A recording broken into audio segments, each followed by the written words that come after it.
পৃথিবীর সবচেয়ে আলোচিত এবং ঘটনাবহুল ভূখণ্ডসমূহের অন্যতম হলো সিরিয়া।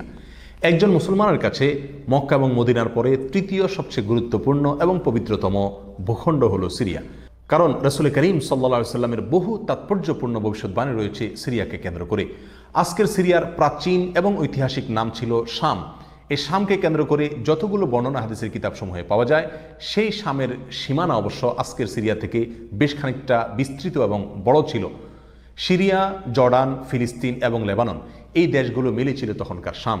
অবশ্য তখনকার শামের সবচেয়ে প্রধান এবং বড় অংশ যেহেতু আজকের সিরিয়ায়, সেই জন্য সিরিয়াকেই সাধারণত শাম বলা হয়। শাম বা সিরিয়ার প্রধান এবং অন্যতম বৈশিষ্ট্য হলো যুগে যুগে আল্লাহ সুবহানাহু ওয়া তাআলার পক্ষ থেকে বিভিন্ন নবী রাসূল যে সারা পৃথিবীতে এসেছেন, তাদের সবচেয়ে বড় অংশ এবং সবচেয়ে বেশি সংখ্যক নবী রাসূল এসেছেন এই শাম বা সিরিয়া। শাম বা সিরিয়া এটাই কিয়ামতের ময়দান হবে। কিয়ামতের দিন লোকেরা এখানেই সমবেত হতে থাকবে। এর বাইরেও শাম বা সিরিয়া প্রসঙ্গে রাসূল করিম সাল্লাল্লাহু আলাইহি সাল্লামের আরও অনেক গুরুত্বপূর্ণ মন্তব্য এবং বক্তব্য রয়েছে। সামান্য কয়েকটি বক্তব্য আজ আপনাদের সম্মুখে আমরা পেশ করতে চাই। তার মধ্যে এক নম্বর হলো সহিহ বুখারীতে বর্ণিত হয়েছে, নবী আলাইহিস সালাতু ওয়াস সালাম বলেছেন, লা তাযালু তায়ফাতুম মিন উম্মতি মানসুরিন লা ইয়াদুররুহুম মান খাযালাহুম হাত্তা তাকুমাস সাআহ। অর্থাৎ আমার উম্মতের মধ্যে একটা বিশেষ শ্রেণী, বিশেষ কিছু লোক থাকবে, একটা দল থাকবে যারা সত্যের পক্ষে লড়াই করতে থাকবে, আল্লাহর সাহায্য তাদের সঙ্গে থাকবে এবং তারা এই সত্যের পক্ষের লড়াইকে অব্যাহত রাখবে কিয়ামত কায়েম হওয়া পর্যন্ত। তাদেরকে যারা পর্যদস্ত করতে চায়, অপমান করতে চায়, ক্ষতি করতে চায়, তাদের কেউই তাদের কোনো ক্ষতি করতে পারবে না। এই হাদিসে নবী আলাইহিস সালাম যে দলটির কথা বলেছেন, যারা সাহায্য প্রাপ্ত হবেন আল্লাহর পক্ষ থেকে এবং যারা অটল অবিচল থাকবেন সত্যের উপরে কিয়ামত পর্যন্ত, যাদেরকে কেউ অপদস্থ করতে পারবে না, সেই দলটি কারা এবং তাদের অবস্থান কোথায় হবে, এই প্রসঙ্গে সহিহ বুখারীতে নবী আলাইহিস সালামের একাধিক সাহাবায়ে কেরামের মন্তব্য রয়েছে, যারা বলেছেন যে এখানে যে দলটির কথা বলা হয়েছে তারা হলেন সিরিয়ায় অবস্থানকারী হবেন এবং এটা হবে কিয়ামতের আগ মুহূর্তে। তাবরানীর এক বর্ণনা, নবী আলাইহিস সালাম নিজেও বলেছেন আল্লাহ সাহায্যপ্রাপ্ত সেই দলটি থাকবে সিরিয়ায় বা শামে। সিরিয়া প্রসঙ্গে দ্বিতীয় হাদিসটি বর্ণিত হয়েছে সহিহ বুখারীতে।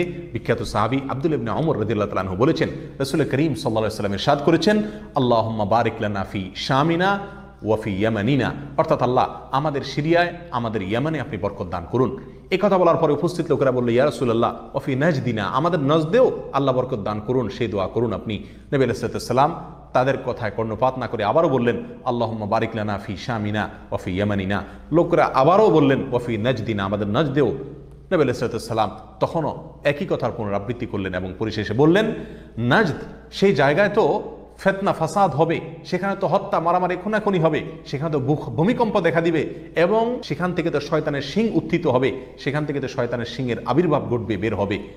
এখানে নাজদ বলতে কোন এলাকাকে বোঝানো হয়েছে, এই প্রসঙ্গে মুহাদ্দিসিনে কেরামের বেশিরভাগের মন্তব্য হলো নাজদ বলতে ইরাককে বোঝানো হয়েছে।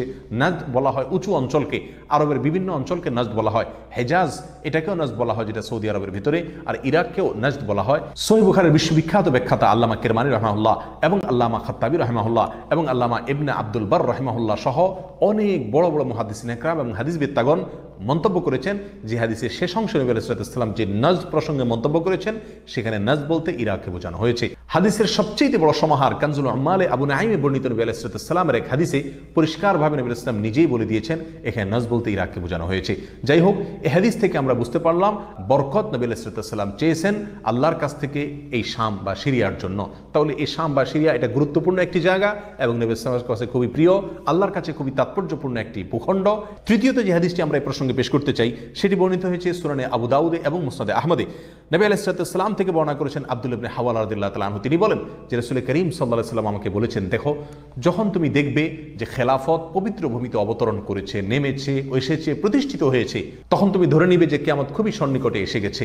এ হাদিসে নবী আলাইহিস সালাম পবিত্র ভূমিতে যে খেলাফত অবতরণ করলে কিয়ামত নিকটবর্তী এটা বোঝা যাবে বলেছেন। এখানে পবিত্র ভূমি বলতে তিনি কি বুঝিয়েছেন, এই ব্যাখ্যা প্রসঙ্গে প্রায় সকল মুহাদ্দিসিনে কেরামের অভিমত হলো নবী আলাইহিস সালাম এখানে সিরিয়াকে বুঝিয়েছেন। আগে এবং পরের আলোচনাকে পর্যালোচনা করলে সেটাই পরিষ্কার হয়ে যায়। সিরিয়া প্রসঙ্গে চতুর্থ যে হাদিসটি আমরা পেশ করতে চাই, সেটি সুনান তিরমিজিতে বর্ণিত হয়েছে। সেই হাদিস থেকে বোঝা যায় নবী আলাইহিস সালাম সিরিয়াকে গোটা মুসলিম বিশ্বের জন্য হৃৎপিণ্ড হিসেবে অভিহিত করেছেন, মন্তব্য করেছেন।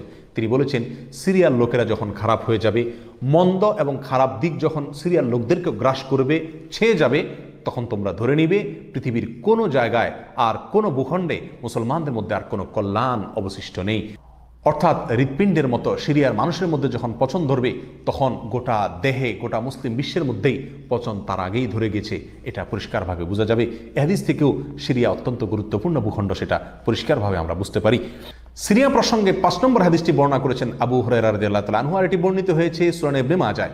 নবী আলাইহিস সালাম বলেছেন, একটা সময় আসবে যখন গোটা বিশ্বে বড় বড় যুদ্ধ বিগ্রহ সংগঠিত হবে, বিশ্বজুড়ে যখন বড় বড় যুদ্ধ দেখা দিবে, তখন মাওয়ালিদের অর্থাৎ নওমুসলিমদের একটি দল আল্লাহর পক্ষে, সত্যের পক্ষে, আল্লাহর দ্বীনের জন্য লড়াই করতে থাকবে এবং তখনকার আধুনিক যত অস্ত্রশস্ত্র এগুলিতে তারা সজ্জিত থাকবেন এবং সত্যের পক্ষে লড়াই করতে থাকবেন। তাহলে চরম সংকটময় পরিস্থিতিতে আল্লাহ সুবহানাহু ওয়া তাআলার একটা বিশেষ সাহায্য এবং অনুগ্রহ আমরা দেখতে পাচ্ছি, আর সেটা অবতীর্ণ হবে, সেটা নাজিল হবে এই সিরিয়ার দামেস্ক নামক শহরে। নাম্বার 6, সিরিয়া প্রসঙ্গে নবী আলাইহিস সালামের আরেকটি তাৎপর্যপূর্ণ ভবিষ্যদ্বাণী রয়েছে, যেটি বর্ণিত হয়েছে সহিহ মুসলিমে। বর্ণনা করেছেন সাহাবী নওয়াস ইবনে সুমাআন রাদিয়াল্লাহু তাআলা আনহু। তিনি বলেছেন, নবী আলাইহিস সালাম একবার দাজ্জাল প্রসঙ্গে দীর্ঘ এবং বিশদ আলোচনা করলেন। একটা পর্যায়ে এসে তিনি বললেন, কিয়ামতের পূর্বে আল্লাহর নবী ঈসা আলাইহিস সালাম যে আসমান থেকে অবতরণ করবেন পৃথিবীতে, তিনি অবতরণ করবেন মূলত সিরিয়ার দামেস্ক নামক শহরের, বর্তমান যে রাজধানী সেই দামেস্ক শহরের পূর্ব অঞ্চলের একটি উঁচু এবং সাদা মিনারায় তিনি অবতরণ করে দুনিয়াতে আসবেন। এসে সারা পৃথিবী জুড়ে তাণ্ডব চালানো দাজ্জালের বিরুদ্ধে তিনি লড়াই করবেন এবং সিরিয়ার এই লুদ নামক জায়গায় তিনি দাজ্জালকে হত্যা করবেন। একজন মুসলমানের কাছে যে সিরিয়ার ভূখণ্ডটি অত্যন্ত তাৎপর্যপূর্ণ তা পরিষ্কারভাবে হাদিসের মাধ্যমে ফুটে ওঠে। নাম্বার 7, তিরমিজি বর্ণিত এক হাদিসে আসছেন, নবী আলাইহিস সালাম ইরশাদ করেছেন, কিয়ামতের পূর্বে ইয়েমেনের হাজরামাউত নামক শহরে সেখানে আগ্নোৎপাত দেখা দিবে, আগ্নেয়গিরি দেখা দিবে এবং সে আগুন মানুষকে ধাওয়া করতে থাকবে। সেই পরিস্থিতি আসলে কিয়ামতের ঠিক পূর্ব মুহূর্তে আমরা কি করব, এই প্রসঙ্গে সাহাবায়ে কেরাম নবী আলাইহিস সালামের কাছে দিক নির্দেশনা চাইলে তিনি বললেন, আলাইকুম বিশাম, তোমরা শাম বা সিরিয়ায় গিয়ে আশ্রয় নিবে। অন্য এক হাদিসে আসছেন, নবী আলাইহিস সালাম বলেছেন, একটা সময় আসবে যখন 3টা জায়গায় একসঙ্গে যুদ্ধ চলবে, সিরিয়ায় এবং ইয়েমেনে এবং ইরাকে। একজন সাহাবী প্রশ্ন করলেন, ইয়া রাসূলুল্লাহ, আমাকে ওই সময় আপনি কোন পক্ষের হয়ে লড়াই করার জন্য নির্দেশ করবেন? নবী আলাইহিস সালাম বলেছেন, তুমি শামের হয়ে অর্থাৎ সিরিয়ার হয়ে তুমি লড়াই করবে, আর যদি সিরিয়া হয়ে লড়াই করার সামর্থ্য তোমার না থাকে তাহলে ইয়েমেনের পক্ষ তুমি অবলম্বন করবে। এই হাদিসে একেবারে পরিষ্কারভাবে সিরিয়ার গুরুত্ব এবং তাৎপর্য আমাদের কাছে ফুটিয়ে তুলছে। নাম্বার 8, মুসনাদে আহমদ সহ বহু হাদিসের কিতাবে বর্ণিত হয়েছে, কিয়ামতের পূর্বে যে আগ্নেয়গিরি দেখা যাবে, যে আগ্নোৎপাত দেখা দিবে, সে আগুন মানুষকে ধাওয়া করতে থাকবে এবং সারা পৃথিবীর মানুষকে ধাওয়া করতে করতে একটা জায়গায় একত্রিত করবে, আর সেটি হলো সিরিয়া। নবী আলাইহিস সালামের ভাষায় আরদুল মাহশারি ওয়াল মানশার, অর্থাৎ সিরিয়াই হবে কিয়ামতের ময়দান। কিয়ামতের সময় সারা পৃথিবী থেকে মানুষ সমবেত হয়ে এই সিরিয়াতেই একত্রিত হতে থাকবে। নাম্বার 9, নবী আলাইহিস সালাম আরেক হাদিসে বলেছেন, মালায়েকাতুল্লাহি বাসিদু আজনিহাতাহুম আলা শাম, আল্লাহর ফেরেশতাগণ সিরিয়ার উপরে তাদের ডানাকে ছেয়ে আছেন অথবা ছেয়ে থাকবেন। এই হাদিস থেকেও শাম বা সিরিয়ার গুরুত্ব করে পরিষ্কারভাবে ফুটে ওঠে।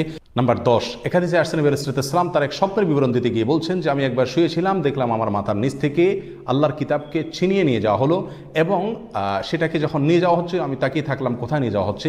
দেখলাম যে একটা আলোক রশ্মি চলে যাচ্ছে এবং যেতে যেতে সিরিয়ার ভূমি পর্যন্ত সেটা চলে গেল এবং সেখানে গিয়ে অবতরণ করলো। এরপর নবী আলাইহিস সালাম বললেন, আলা ইন্নাল ঈমানা ইযা ওয়াকাআতিল ফিতানু বিশাম, অর্থাৎ যখন সারা পৃথিবীতে ফিতনা ফাসাদ ছেয়ে যাবে তখন ঈমানের ঠিকানা হবে সিরিয়ায়, আর ঈমানদারদের আশ্রয়স্থল হবে, শেষ ভরসা হবে সিরিয়া। সম্মানিত ভাই বন্ধুগণ, এই হাদিসগুলো থেকে পরিষ্কারভাবে ফুটে উঠলো যে মক্কা মদিনার চাইতেও ঘটনাবহুল হবে কিয়ামতের পূর্ব মুহূর্তে শাম বা সিরিয়া নামক ভূখণ্ড।